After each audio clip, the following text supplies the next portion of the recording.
Hello friends, welcome to my channel and thanks for watching this video. Friends, in this video we are going to discuss about the long-term chart of German DAX. So DAX indices and this is the long-term chart, so monthly chart. Now, everybody is talking about what will happen and economy is bad and all those stuffs. But we do know that stock market is and always been a fast moving trend forecasting indicator, and that trend is for the economy. So a stock market indices, I'm not talking about specific stock prices, but a stock market indices has always been a fast track economic trend forecasting indicator and probably moves much beyond and you can say discount much ahead than the normal economic events, whether it is good or bad, and it will apply across economies, across indices and across financial market. We do know that. And obviously in bad times an actual bull market will eventually evolve from a recession, within a recession, or probably a situation which everybody can say that there is no tomorrow after that. And the things which has been happening where people are pumping money and tons of money irrespective of the country and economy, you will probably see the one thing which simply happen is the value or the prices of equity and equity related instruments will go up.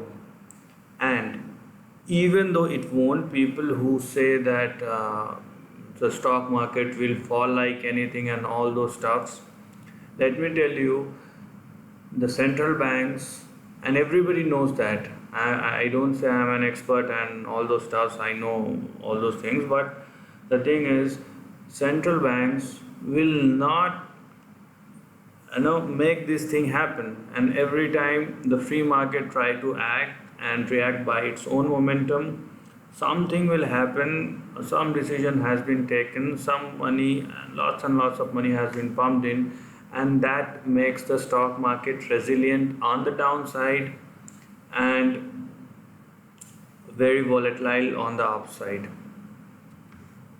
Having said that, we are going to look at the long-term trend of Dow Jones indices, and probably we are not going to forecast any unnecessary things from the chart unless it requires. So this is the long-term trend. So whatever we are going to see is from the data which is available in the chart.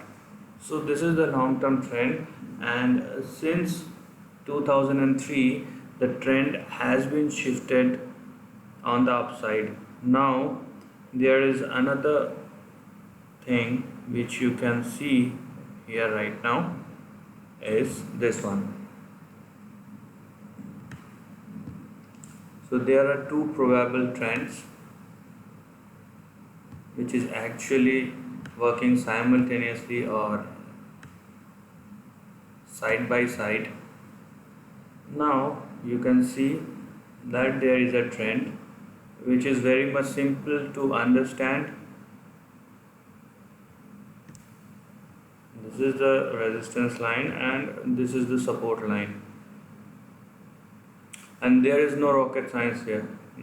It's just trend.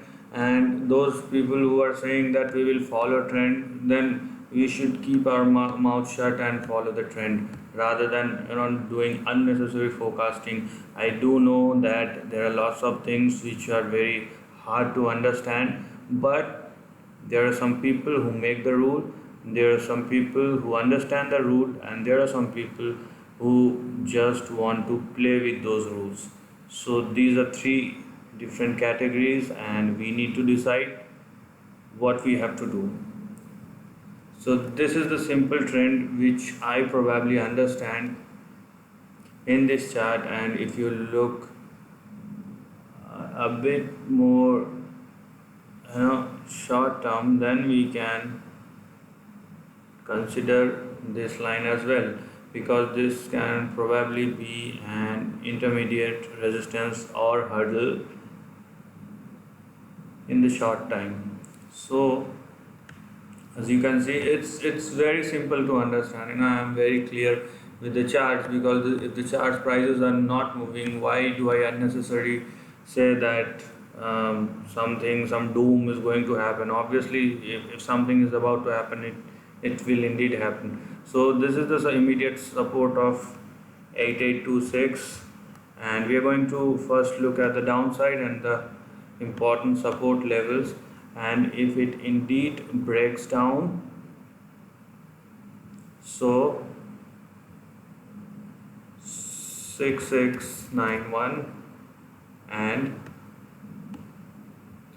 if you are like there is all hell loose broken, then we can probably look at 4559, but this is very pessimistic scenario, because if you look at the chart, it is obviously indeed moving upwards, and in that case the upward resistance which comes into the picture is something like this, which is 17th from 17th. So there will be a range, so we don't know whether price will touch here or here or here.